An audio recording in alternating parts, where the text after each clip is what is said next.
I am currently $4,000 in credit card debt, and I am looking to dig myself out of it. So for this video, I want to talk about that debt, what I am doing to pay it off as a full-time creator with a small income, along with giving you some tips to help you on your own debt payoff journey. Now, credit card debt is not the only debt that I am in. I have technically two credit cards. My husband also has two of his own. I have student loans and we have a mortgage together. But I have prioritized paying off the credit cards first, and we'll talk about why that is, plus how you can organize your own debt and come up with a debt payoff plan. I really just wanted to make this video to show other people in debt that they aren't alone and that they can get out of it even with a small income, along with just showing the progress that I have / will make towards paying down my own debt, but also prioritizing living in the now and saving for retirement. This is going to be a series on the channel as long as you guys like this kind of debt payoff comment. So the first video here will just be laying the groundwork on our debt payoff journey. First, let's talk about exactly how much debt I'm in. I currently have a Capital One card with $287.38 on it, and this is from an event that my husband and I wanted to go to.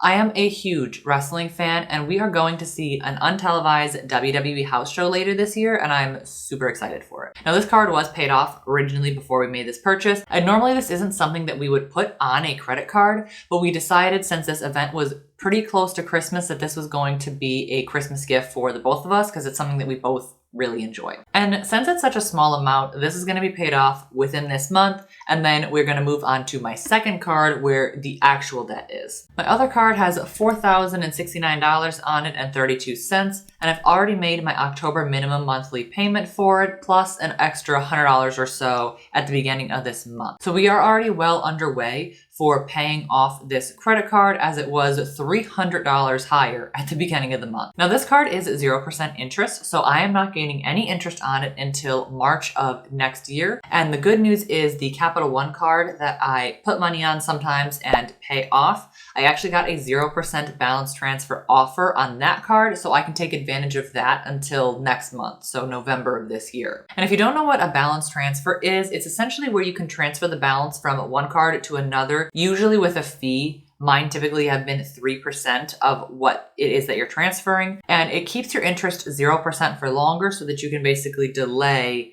the accruing interest that you would be getting on that card. Now, normally you would have to open up another credit card to get this offer, but since I got this offer from Capital One, I'm going to be taking advantage of it because I really don't want to open up any more credit cards. And then our other debt includes, of course, our mortgage, and then I have about $26,500 in student loans. And I say about because these loans gain daily interest, so I have no idea what it's going to be when this video actually goes out. Now let's talk a bit about how I am prioritizing debt payoff, because it has changed a little bit over the years. At first, I was solely focused on paying off my student loans. Since they were the biggest number and they were gaining the most interest, I was focused on them. But I recently have switched up my strategy a little bit, and I decided to focus on my credit card more than my student loans. Even though my credit card's not gaining any interest, I thought that it might be a good idea to pay that off first, because I have done a balance transfer a time or two now. In fact, the card that I have currently with the 4K on it,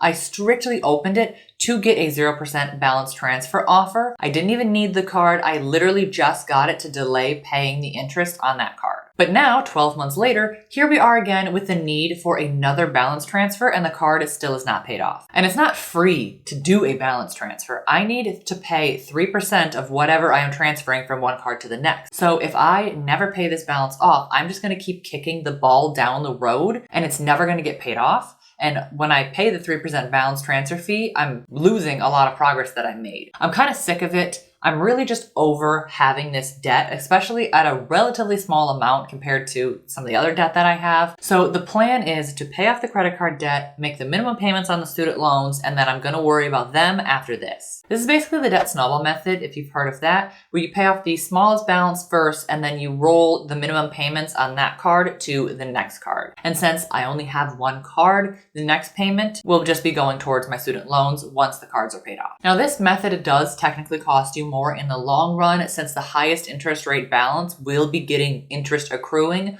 while I'm paying off the 0% interest rate card. But it seems like a waste to keep pushing back paying off this card every 12 months and just getting new cards in order to avoid paying it. And if I pay everything extra that I can towards my student loans, and I just pay the minimum on this card, in 12 months, this card is going to be nowhere near being paid off. So I'm either going to have to pay for yet another balance transfer, or I'm going to keep this card and be stuck with the 25 to 29% interest that you normally get with credit cards versus paying the credit card down as much as I can, potentially paying it off, and then just dealing with the 6% interest on my student loans until further notice. So in the long run, I haven't done the math, but that seems like the better option to me. So this is one way that you can look at creating your debt payoff plan is the debt snowball method. The other popular method is the debt avalanche method, where you focus on the highest interest rate first and you pay your loans down from there. This is going to save you interest in the long run because your highest interest debt is getting paid and getting lowered. Now, if you have a lot of debt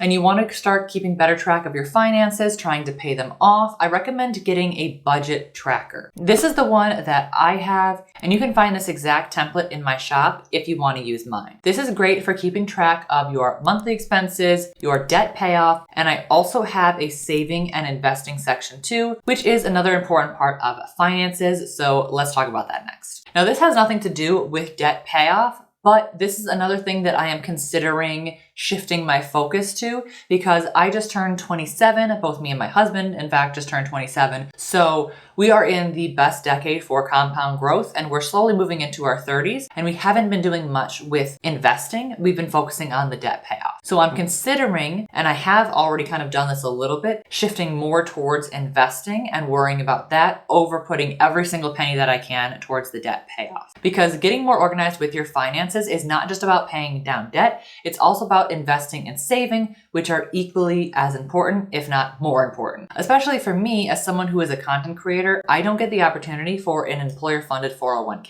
And my savings is a great buffer in case I don't get paid as much as I was hoping from one month to the next. And as a small creator who is doing this full time, my income is incredibly random and there isn't a lot of money left over at the end of the month to work with, so I have to be super smart about where my money is going. In terms of our savings, my husband is, for the most part, taking care of that since he has a normal 9-to-5 where he's given the ability to split his paycheck up in between 2 different accounts. And what I mean by that is he was able to go onto his work app on his phone and allot his paycheck to deposit a small amount into our savings automatically, and then the rest of it goes into his bank account so that we are automating our savings and it comes out of his check and we don't even see it, so we don't miss it. Automating your finances as much as you can is a great idea, especially when it comes to savings, because it should be one of the first things you think about when you get paid. Some people will call this paying yourself first, and it's really the first step that you should consider when paying down debt. And this may seem a little bit counterintuitive to build up your savings first because you're holding off